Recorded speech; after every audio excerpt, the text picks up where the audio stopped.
The blood on my uniform had already dried to rust brown by the time Ethan climbed out of his father's Mercedes. My 8-year-old son dragged his Spider-Man backpack across the driveway, his small shoulders slumped in a way that made my chest tighten. Sunday evening drop-offs were always hard, but something about tonight felt different. "Hey, baby," I called out, forcing brightness into my voice despite the exhaustion that sat on my bones like lead. "How was Dad's?" Ethan stopped 3 feet from me, his eyes fixed on my uniform. On the blood. "Sarah says real moms don't work night shifts." The words hit me like a physical blow. I just finished a 12-hour shift that included a multi-car pileup on I-95. 3 critical, 1 DOA. A 7-year-old girl who looked too much like Ethan. I'd held her hand while we cut her from the wreckage, promised her mother we'd save her. We did. The blood on my uniform was proof of that promise kept. Real moms bake cookies, Ethan continued, still not meeting my highs. And they're home when kids get back from school. And they don't miss soccer games because of work. I knelt down, bringing myself to his level. "Ethan, honey." Sarah made snickerdoodles. He finally looked at me, and the judgment in his 8-year-old eyes nearly broke me. "From scratch. She says store-bought cookies are for moms who don't care enough." Ryan's Mercedes was already pulling away, but I caught a glimpse of Sarah in the passenger seat. Blonde, polished, wearing the kind of sundress that never saw a bloodstain or a graveyard shift. She'd been Ryan's secretary before she became his wife, 23 to his 38, with all the time in the world to play homemaker in the house my alimony checks helped pay for. "Come on," I said quietly. "Let's get you inside. I'll make dinner." Frozen pizza again. The disdain in his voice wasn't his. It was learned. Practiced.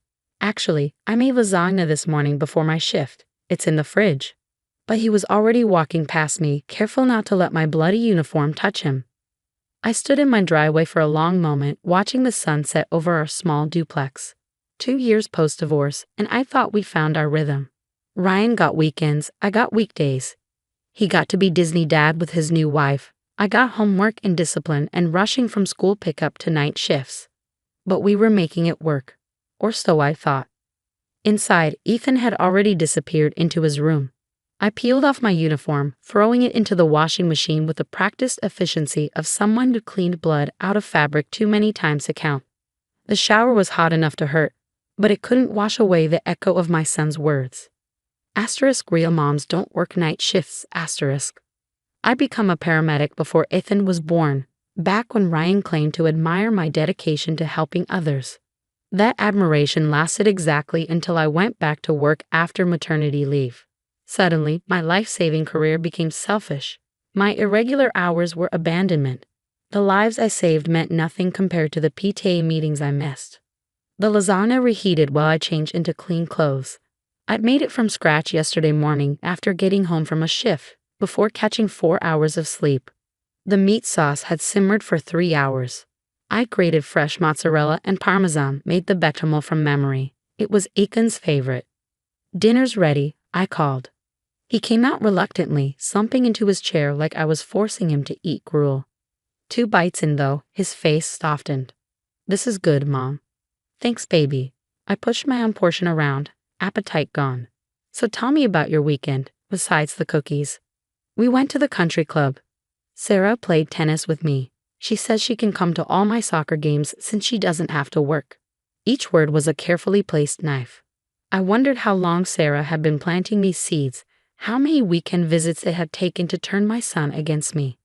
"That's nice," I managed. "You know I come to every game I can." "You missed the last 3. "I was working, Ethan, saving lives." He shrugged, 8 years old and already mastering his father's dismissive gestures. "Sarah says being a mom should be the most important job." I set down my fork carefully, reminding myself that he was 8. He was repeating what he'd been told. This wasn't really him. "Do you remember last month when your friend Jake's grandpa had a heart attack?" Ethan nodded wearily. "I was the paramedic who saved him. If I hadn't been working that night shift, Jake's grandpa might have died." And remember the car accident near your school? The one where the crossing guard got hurt? That was my partner, Maria, and me who helped her. She's back at work now because we were there.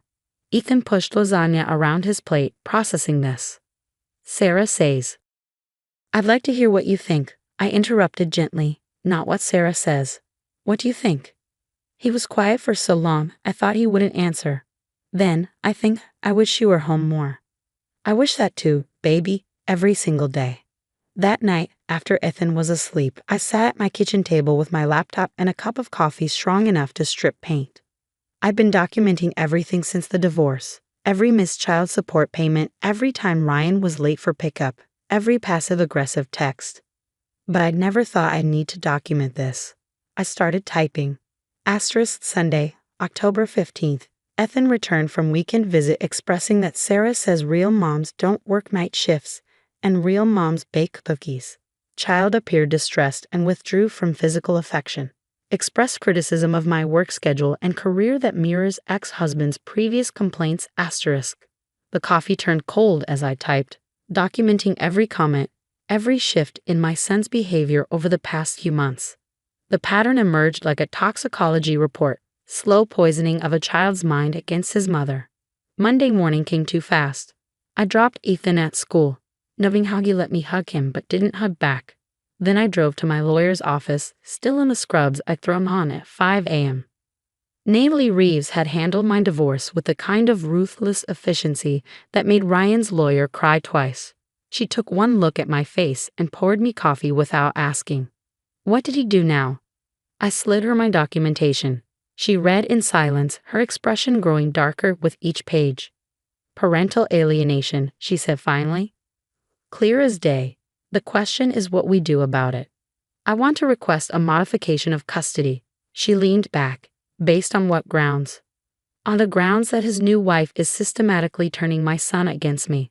That she's psychologically manipulating an 8-year-old to believe his mother's career, saving lives, makes me less of a parent. You have proof beyond these comments. I thought about Ethan's face, the careful way he'd avoided my uniform. What kind of proof do you need? More than hurt feelings, we need a pattern. Documentation. Maybe even recordings if Illinois law allows. Then I'll get it. The next 2 weeks were an exercise in patience. I smiled when Ethan came home parroting Sarah's wisdom about proper mothers. I didn't react when he mentioned Sarah was teaching him to cook, since working moms don't have time. I documented everything, building my case like I'd build a patient report. Methodically, thoroughly, without emotion clouding the facts. The breakthrough came from an unexpected source. Mom? Ethan appeared in my doorway the Thursday before his next weekend visit. Can I bring cookies to school tomorrow? It's Marcus's birthday and his mom always brings treats. I was off shift, miraculously. Of course, baby. Want to make some together. His face lit up for the first time in weeks. Really? We made chocolate chip cookies from scratch. Ethan carefully measuring ingredients while I told him stories about baking with my own mother. He was laughing, covered in flour, when he suddenly stopped. Mom, can I tell you something? Always. Sarah records me sometimes, when I talk about you. My hand's still in the mixing bowl. What do you mean records you? With her phone. She asks me questions about you and our house and what we do. Then she shows Dad the videos later. They laugh sometimes. I kept my voice carefully neutral. What kind of questions? Like what you cook, and if you're tired a lot, and if you ever have anyone over, and about your work schedule. He bit his lip. Is that bad? No, baby, you didn't do anything wrong. Thank you for telling me. I tucked him in that night with extra stories and kisses, then called Natalie immediately. Recording a minor without consent is illegal in Illinois, she said after I explained. If we can prove this, it changes everything. How do we prove it? Leave that to me. The next weekend visitation came too quickly. I handed Ethan over to Ryan with the usual pleasantries, then watched them drive away. What happened next was Natalie's orchestration. A private investigator, licensed and thorough, observed the house. Completely legal from public property. By Saturday afternoon, he had what we needed. Video of Sarah sitting with Ethan on the back patio. Her phone clearly recording as she asked him leading questions about my dangerous job and whether I was too tired to take care of him properly. But the real gift came from Sarah herself. She posted the cookies on Instagram. Not just any cookies, the ones Ethan and I had made together. She claimed them as her own creation, Hashtags including #RealMomBaking, #HomemadeWithLove, #StepMomLife. The comments were a chorus of praise for her dedication to her son. I screenshot everything. Monday morning, we were back in court. Emergency hearing for custody modification based on parental alienation and illegal recording of a minor. Ryan showed up looking confused, Sarah nowhere to be seen. Your Honor, Natalie began, we have evidence that Mrs. Henderson has been systematically alienating my client's son against her, using manipulation and illegal recording to damage the mother-child relationship. The judge, Honorable Patricia Kim, a working mother of 3, reviewed our evidence with sharp eyes. The documentation, the PI's video, the Instagram post claiming my bonding activity with Ethan as Sarah's own. Mr. Henderson, Judge Kim's voice was arctic. Are you aware your wife has been recording your minor son without his mother's consent? Ryan's lawyer whispered frantically in his ear. I didn't know about any recording. And these social media posts claiming maternal activities that actually occurred at the mother's residence? More frantic whispering. Ryan's face had gone pale. Your Honor, his lawyer stood. My client was unaware of his wife's enthusiastic documentation of family life. Enthusiastic? Judge Kim's eyebrows rose. Is that what we're calling parental alienation now? The hearing lasted 2 hours. By the end, Ryan had thrown Sarah under the bus so completely I almost felt sorry for her. Almost. I'm modifying the custody arrangement, Judge Kim announced. Given the evidence of systematic alienation and illegal recording, weekend visitations will be supervised for the next 3 months.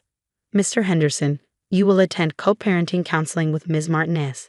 Your wife is prohibited from being present during visitations until further notice. Your Honor, Ryan started. Furthermore, she continued, any evidence of continued alienation will result in full custody reverting to Ms. Martinez. Am I clear? Yes, Your Honor. As we left the courthouse, Natalie squeezed my shoulder. Sarah's cookies made excellent evidence. That night, I picked Ethan up from school in my uniform. I'd just come off shift. No blood this time, just exhaustion and the satisfaction of a life saved. Mom, he ran to me, no hesitation. Guess what? We learned about community helpers today, and I told everyone my mom's a paramedic. Mrs. Foster says you're a hero. Yeah? Yeah. And Marcus asked if you could come talk to our class about saving lives, and I said you work a lot but you try because you always try for important stuff. I hugged him tight, feeling something inside me finally unclench. Sarah's not coming this weekend, he said quietly into my shoulder. Dad told me. How do you feel about that? He pulled back, considering. I think maybe real moms are the ones who show up even when they're tired, right? I think you're pretty smart for 8. Mom, I'm sorry I said those mean things about your job. You don't need to apologize, baby. You were trying to understand something complicated. Sarah made it seem simple. But it's not simple, is it? Important stuff usually isn't. I smoothed his hair, this wise child of mine. No, it's not. But we'll figure it out together. Always. That weekend, just Ethan and me, we baked cookies. Snickerdoodles because I'm petty, and they turned out better than Sarah's Instagram photos. We delivered them to the fire station where my partner Maria was on shift, letting Ethan see where Mom worked, the lives we saved, the family we built in fluorescent-lit stations and the back of ambulances.